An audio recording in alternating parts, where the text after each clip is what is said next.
საქართველოს პირველი პრეზიდენტი ზვიად გამსახურდიას გარდაცვალების ფაქტზე გამოძიება 2015 წლამდე კონკრეტული სისხლის სამართლის ბუხლის გარეშე მიმდინარეობდა გადაჭარბებული ნათქვამია, რადგან საქმე წლების განმავლობაში თაროზე იყო შემოდებული.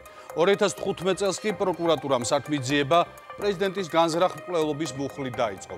ამ ყველაფერს საფუძვლად დაედო ჟურნალისტ ნათია თოიძის მიერ მომზადებული საგამოძიებო ფილმი. ორ კვირაში ზვიად გამსახურდიას განზრახ მკვლელობის საქმეს ხანდაზმულობის ვადა გაზდის, თუმცა ჟურნალისტურ გამოძიებაში მოყვანილი ფაქტების გარდა პროკურატურას სხვა არაფერი ღირებული შეუმატებია ამ საქმისთვის. ხათუნა გაგნიძის რეპორტაჟი ახალ კვირაში.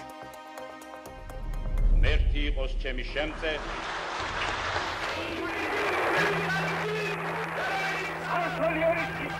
დიდი თუ პატარა.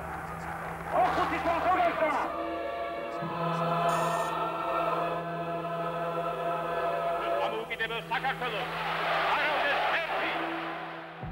აი ეხლა რომ გაგივიდეთ ეს ამბავი.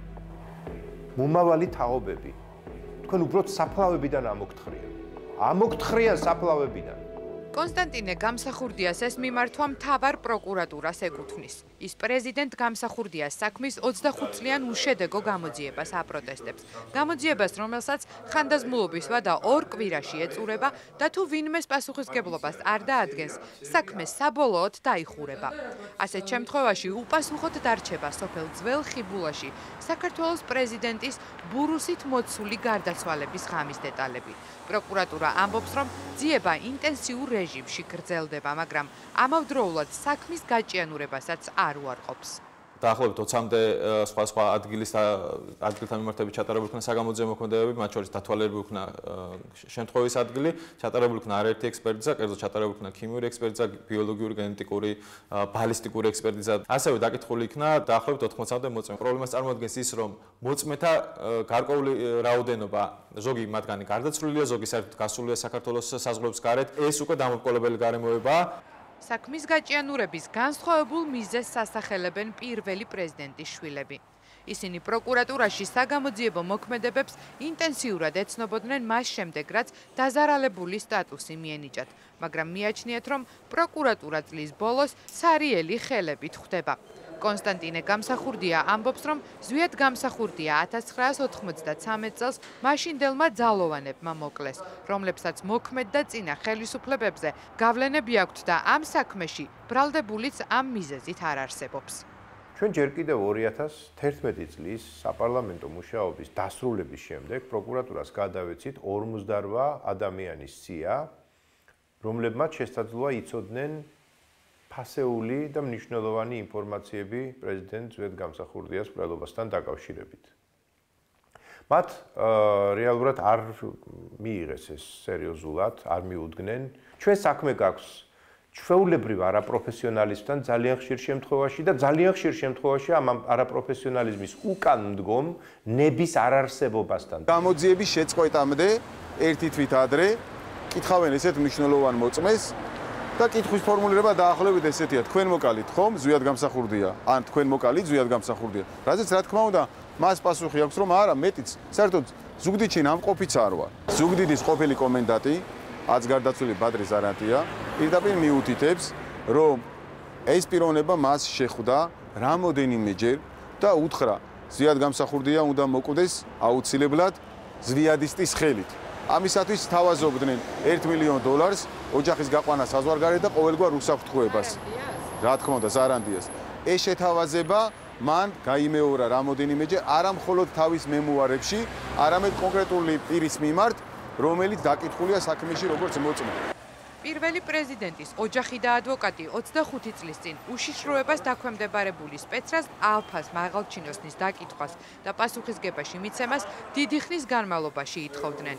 პირი, რომლის ვინაობას ამ დრომდე გამოძიების ინტერესებიდან გამომდინარე არ ასახელებენ, ერთ-ერთი ვერსიით ზვიად გამსახურდიას გარდაცვალებამდე სამეგრელოში ჩატარებულ თათბირს ესწრებოდა, სადაც დაზარალებული მხარის მტკიცებით პრეზიდენტის ლიკვიდაციას გეგმავდნენ. პროკურატურამ ეს მოწმე დაკითხა, თუმცა ამ დროისთვის მისი დაკავების საფუძველი ვერ დაადგინა. ალფა, რომელიც იყო განთავსებული ზუგდიდის ტაქსოპარკის ტერიტორიაზე და სადაც ხდებოდა დაგეგმვა ზვიად გამსახურდიას დევნის დამკვლელობის.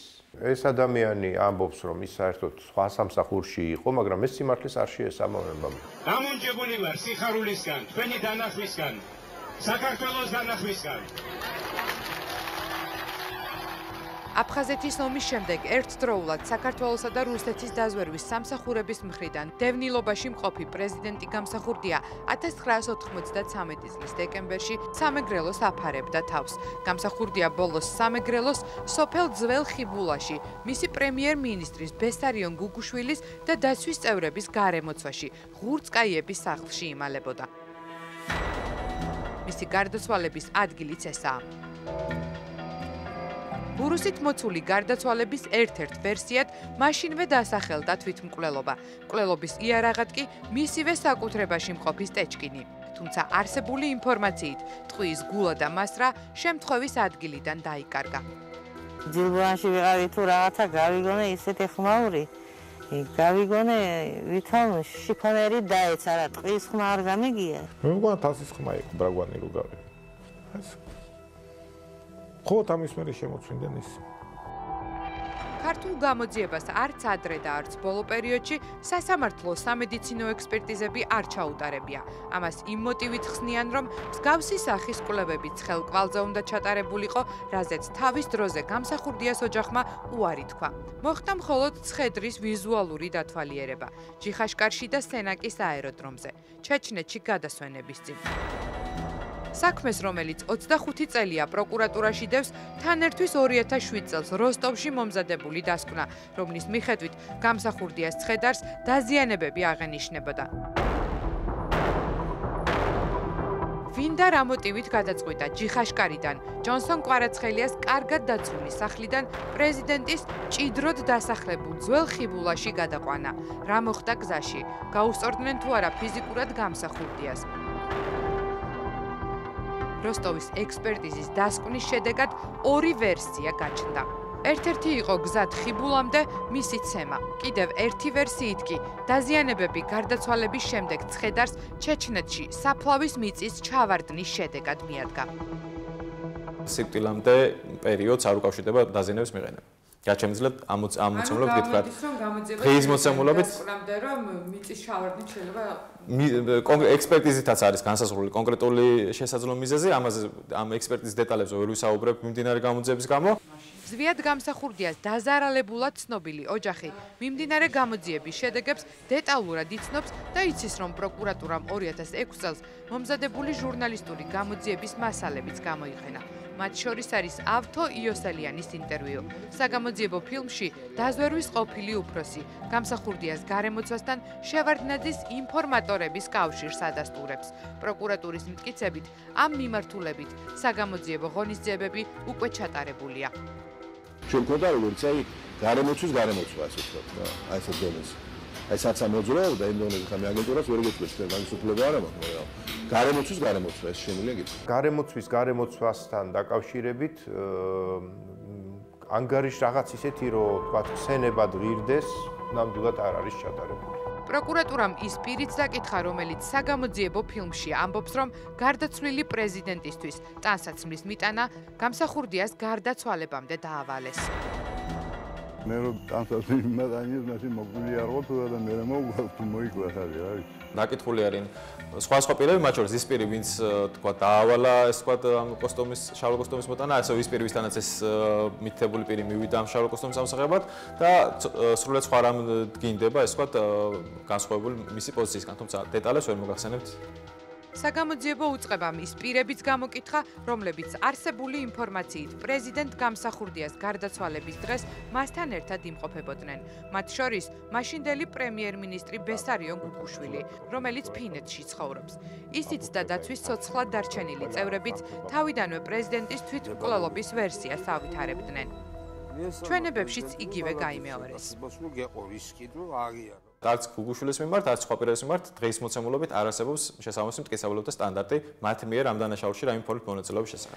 ძიების მაქსიმალური ხანდაზმულობის ვადის უშედეგო დამოწურვის შემთხვევაში პრეზიდენტის ოჯახი ბრძოლას გააგრძელებს. ადრე თუ გვიან მათ აუცილებლად მოუწევთ პასუხისგება თუ ამ საქმეზე არა, ყოველ შემთხვევაში ამ საქმის გაყალბებისა და დამნაშავეებთათვის ხელის დაფარებისათვის.